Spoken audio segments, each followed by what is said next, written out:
भूमि पर आने मात्र से ही आपके सभी पापों का नाश हो जाता है। ऐसा आखिर कौन सा व्यक्ति होगा जो इस पवित्र भूमि पर नहीं आना चाहेगा तथा श्री बांके बिहारी जी के दर्शन कर अपने आप को कृतार्थ नहीं करना चाहेगा।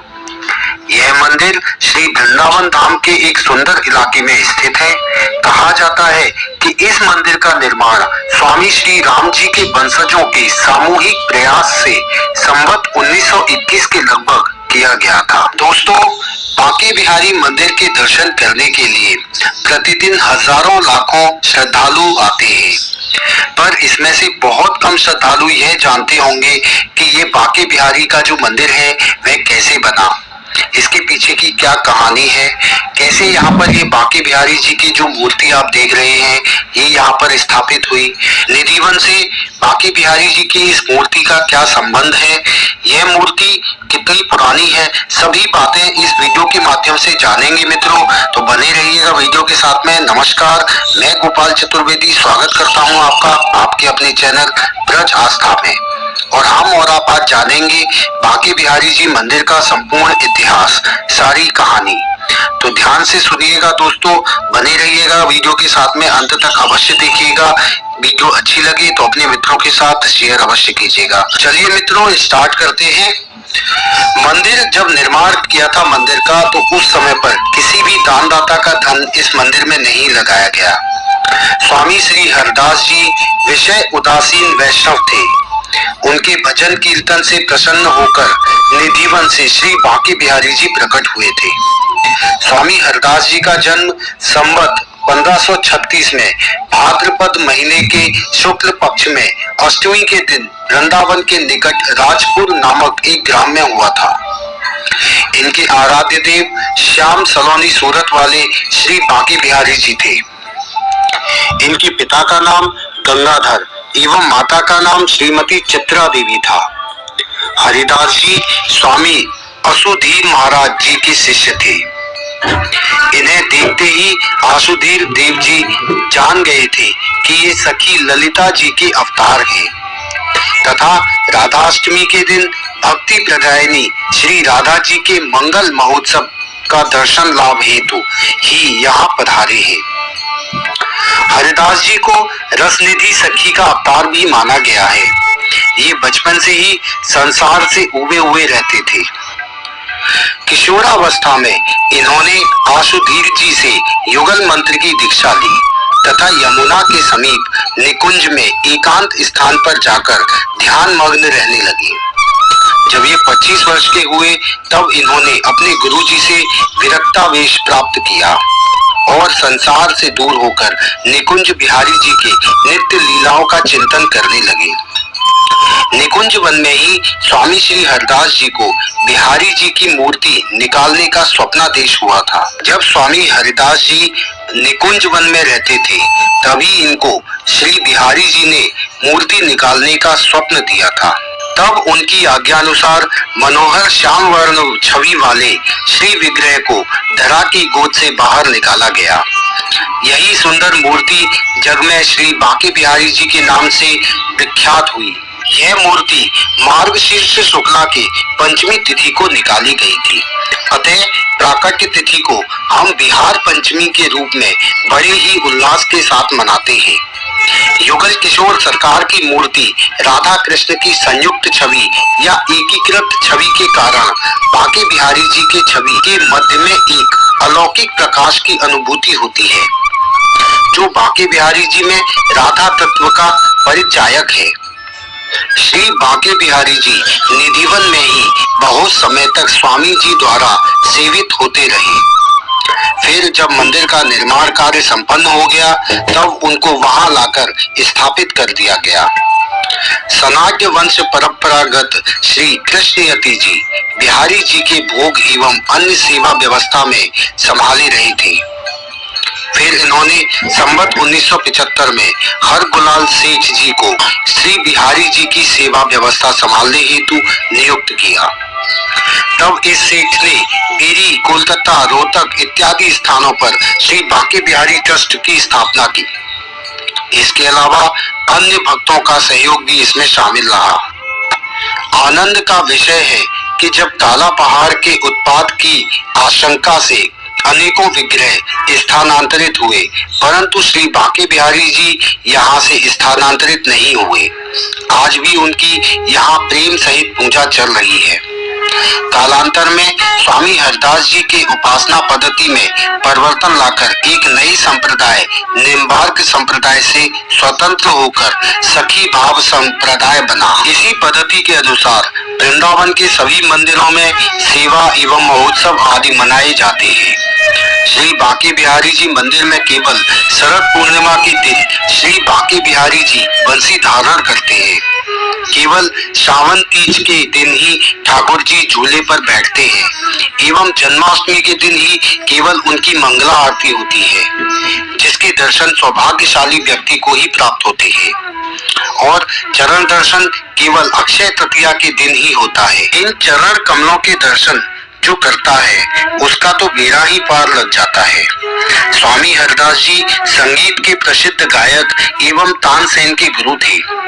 एक दिन प्रातःकाल स्वामी जी देखने लगे कि उनके बिस्तर पर कोई रजाई ओढ़कर सो रहा है। यह देखकर स्वामी जी बोले, अरे मेरे बिस्तर पर कौन सो रहा है? श्री बांके बिहारी जी वहां स्वयं सो रहे थे। शब्द सुनते ही बिहारी जी वहां से निकल भागे, किंतु वे अपने चूड़ा और बंसी को बिस्तर पर ही रखा छोड़कर चले गए। स्वामी जी वृद्ध अवस्था में दृष्टि क्षीण होने के कारण उनको कुछ नजर नहीं आया। इसके पश्चात श्री बांके बिहारी जी मंदिर के पुजारी ने जब मंदिर के कपाट खोले तो उन्हें श्री बांके बिहारी जी के पल्ले में चूड़ा एवं बंसी नजर नहीं आई, किंतु मंदिर का दरवाजा बंद था। आज आश्चर्यचकित होकर पुजारी जी निधिवन में स्वामी जी के पास आए एवं स्वामी जी को सभी बातें बताई। स्वामी जी बोले कि प्रातःकाल कोई मेरे पलंग पर सोया हुआ था, वो जाते वक्त कुछ छोड़ गया है। तब पुजारी जी ने प्रत्यक्ष देखा कि पलंग पर श्री बांके बिहारी जी की चूड़ा और बंसी विराजमान थे। इससे प्रमाणित होता है कि श्री बांके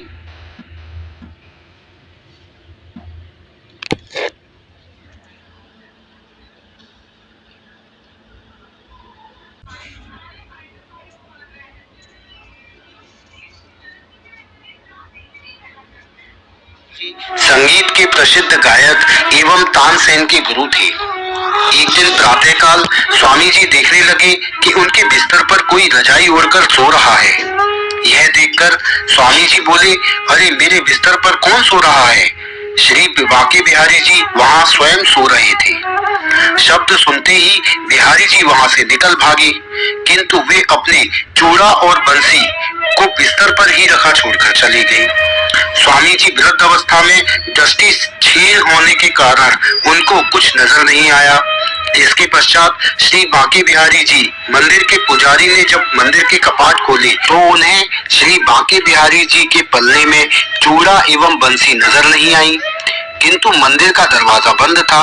आज आश्चर्यचकित होकर पुजारी जी निधिवन में स्वामी जी के पास आए एवं स्वामी जी को सभी बातें बताई। स्वामी जी बोले कि प्रातःकाल कोई मेरे पलंग पर सोया हुआ था, वो जाते वक्त कुछ छोड़ गया है। तब पुजारी जी ने प्रत्यक्ष देखा कि पलंग पर श्री बांके बिहारी जी की चूड़ा और बंसी विराजमान थे। इससे प्रमाणित होता है कि श्री बांके बिहारी जी रात को रास करने के लिए निधिवन जाते हैं। इसी कारण से प्रातः श्री बांके बिहारी जी की मंगला आरती नहीं की जाती, कारण रात्रि में रास करके यहाँ बिहारी जी आते हैं, अतः प्रातः शयन में बाधा डालकर उनकी आरती करना अपराध है। स्वामी हरदास जी के दर्शन प्राप्त करने के लिए अनेकों सम्राट यहाँ आते थे। एक बार दिल्ली के सम्राट अकबर स्वामी जी के दर्शन करने हेतु यहाँ आए थे। ठाकुर जी के दर्शन प्रातः 9 बजे से दोपहर 12 बजे तक तथा शाम को 6 बजे से लेकर रात्रि 9 बजे तक होते हैं। विशेष तिथि उपलक्ष्य अनुसार समय में परिवर्तन कर दिया जाता है। श्री बांके बिहारी जी के दर्शन के संबंध में अनेकों कहानियां प्रचलित हैं, जिसमें से एक दो हम आपको सुनाते हैं। एक बार एक भक्तिमती ने अपने पति को बहुत अनुनय विनय के पश्चात वृंदावन जाने के लिए राजी किया। दोनों वृंदावन आकर श्री बांके बिहारी जी के दर्शन करने लगे। कुछ दिन श्री बिहारी जी के दर्शन करने के पश्चात उसके पति ने जब घर वापस लौटने की चेष्टा की तो भक्तिमती ने श्री बिहारी जी के दर्शन लाभ से वंचित होना पड़ेगा ऐसा सोचकर वो रोने लगी। संसार बंधन के लिए घर जाएंगे इसलिए वो श्री बिहारी जी के निकट रोते रोते प्रार्थना करने लगी कि हे प्रभु, मैं घर जा रही हूँ, किंतु तुम चिरकाल मेरे ही पास निवास करना। ऐसा प्रार्थना करने के पश्चात वो दोनों रेलवे स्टेशन की ओर घोड़ा गाड़ी में बैठकर चल दिए। उस समय श्री बांके बिहारी जी एक गोप बालक का रूप धारण कर घोड़ा गाड़ी के पीछे आकर उनको साथ ले जाने के लिए भक्तिमती से प्रार्थना करने लगे। इधर पुजारी ने मंदिर में ठाकुर जी को न देखकर उन्होंने भक्तिमती के प्रेम युक्त घटना को जान लिया एवं वे तत्काल घोड़ा गाड़ी के पीछे दौड़े। गाड़ी में बालक रूपी श्री बांके बिहारी जी से प्रार्थना करने लगे। दोनों में ऐसा वार्तालाप चलते समय वो बालक उनके मध्य से गायब हो गया। तब पुजारी जी मंदिर लौटकर पुनः श्री बांके बिहारी जी के दर्शन करने लगे। इधर भक्त तथा भक्तिमती श्री बांके बिहारी जी की स्वयं कृपा जानकर दोनों ने संसार का गमन त्याग कर श्री बांके बिहारी जी के चरण में अपने जीवन को समर्पित कर दिया। ऐसे ही अनेकों कारणों से श्री बांके बिहारी जी के झलक दर्शन अर्थात झांकी के दर्शन होते हैं। अर्थात यहाँ पर झांकी का अर्थ है कि कभी भी भगवान के एक साथ इकट्ठे दर्शन नहीं होते, उनको बार बार बीच बीच में पर्दा डाल दिया जाता है जिससे कोई भी भक्त उनको बहुत देर तक ना देख पाए। ऐसे ही एक बार भक्त देखता रहा कि उसकी भक्ति के वशीभूत होकर श्री बिहारी जी भाग गए। पुजारी जी ने जब मंदिर के कपाट खोला तो उन्हें श्री बांके बिहारी जी नहीं दिखाई दिए। पता चला कि वे अपने एक भक्त की गवाही देने अलीगढ़ चले गए हैं। तभी से ऐसा नियम बना दिया कि झलक दर्शन में ठाकुर जी का पर्दा खुलता एवं बंद होता रहेगा। स्वामी हरिदास जी के द्वारा निधिवन स्थित विशाखा कुंड से श्री बांके बिहारी जी प्रकटित हुए थे। इस मंदिर में कृष्ण के साथ श्री राधिका विग्रह की स्थापना नहीं हुई। वैशाख मास की अक्षय तृतीया के दिन श्री बांके बिहारी जी के चरणों के दर्शन होते हैं। पहले ये निधिवन में ही विराजमान थे, बाद में वर्तमान मंदिर में पधारे हैं। यवनों के उपद्रव के समय बांके बिहारी जी गुप्त रूप से वृंदावन में ही रह रहे थे, बाहर नहीं गए। श्री बांके बिहारी जी की झांकी दर्शन विशेष रूप में होता है। यहाँ झांकी दर्शन का कारण उनका भक्त वात्सल्य एवं रसिकता है। एक समय उनके दर्शन के लिए एक भक्त महानुभाव उपस्थित हुए। वे बहुत देर तक एकटक होकर श्री बिहारी जी को निहारते रहे। रसिक बांके बिहारी जी उन पर रीझ गए और उनके साथ ही उनके गांव में चले गए। बाद में बिहारी जी के गोस्वामियों को पता लगने पर उनका पीछा किया और बहुत अनुनय विनय कर ठाकुर जी को लौटाकर श्री मंदिर में पधराया। इसलिए बिहारी जी के झांकी दर्शन की व्यवस्था की गई ताकि कोई उनसे नजर ना लड़ा सके। यहाँ एक विलक्षण की बात यह है कि यहाँ मंगला आरती नहीं होती। यहाँ के गोसाइयों का कहना है कि ठाकुर जी नित्य रात्रि में रास करके थक कर भोर में शयन करते हैं। उस समय उन्हें जगाना उचित नहीं है। लोगों की आस्था इतनी है कि गत अश्विन शुक्ल पंचमी को दर्शनार्थ आए भक्तों में से एक, जिन्हें आंखों से कुछ नहीं दिखता था, जिज्ञासावश पूछा, बाबा आप देखने में असमर्थ हैं, फिर भी बिहारी जी के दर्शन हेतु पधारे हैं? उन्होंने उत्तर दिया, लाला मुझे नहीं दिखता है, पर बिहारी जी तो मुझे देख रहे हैं। तो मित्रों, ये थी बांके बिहारी जी मंदिर के बारे में संपूर्ण हिस्ट्री।